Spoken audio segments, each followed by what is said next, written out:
Welcome back for another reading from the Devotional Christ Triumphant. So, yesterday we talked about the cost of salvation, what heaven gave up so we could have a chance. Today we're going to look at something equally powerful, what that sacrifice accomplished, what it means for you and me right now. Thus, the topic for today is fallen humans can become one with God. But just a gentle reminder that these devotionals are here to encourage us, strengthen our walk with Christ, and remind us that God's Word is a lamp unto our feet and a light unto our path. But before we begin, let us prepare our hearts with our hymn of meditation, Not I, but Christ. Not I, but Christ, be honored, love exalted. Not I, but Christ, be seen, be known, be heard. Not I, but Christ, in every look and action. Not I, but Christ, in every thought and word. Not I, but Christ, to gently soothe in sorrow. Not I, but Christ, to wipe the falling tear. Not I, but Christ, to lift the weary burden. Not I, but Christ, to hush away all fear. Christ only, Christ, no idle words here falling. Christ only, Christ, no needless bustling sound. Christ only, Christ, no self-important bearing. Christ only, Christ, no trace of I be found.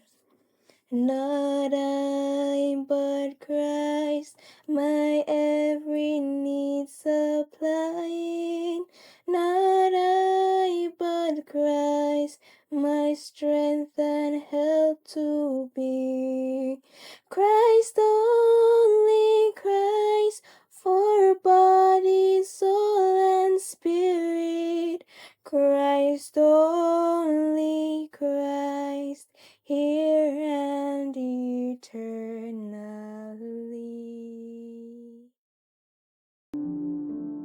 What a beautiful song.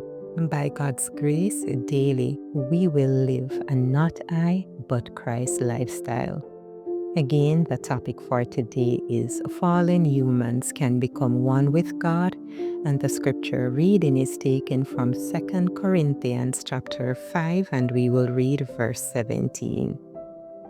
And it reads, Therefore, if any man be in Christ, he is a new creature. All things are passed away. Behold, all things are become new.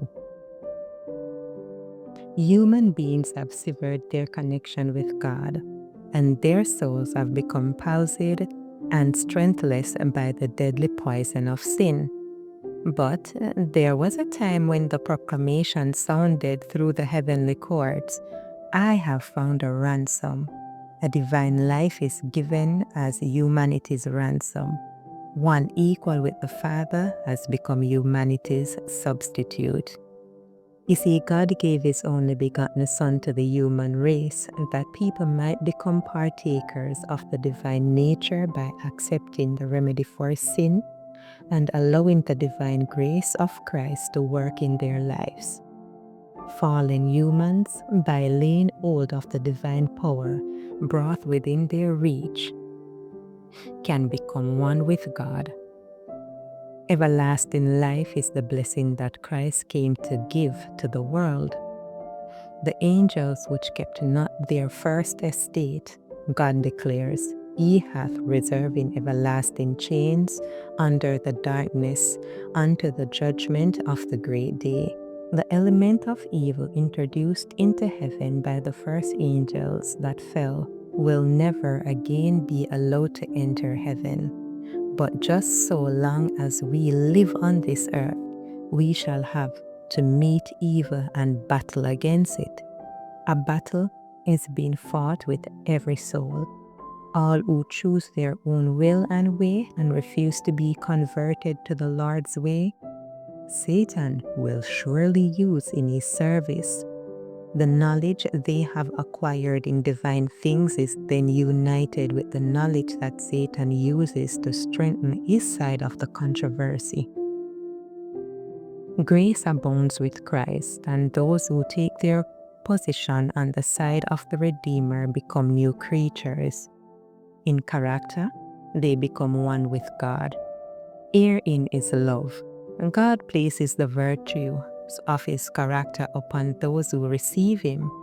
Through his infinite sacrifice, he lifts the human race from its position of slavery to the will of Satan and makes men and women sons and daughters of the heavenly King.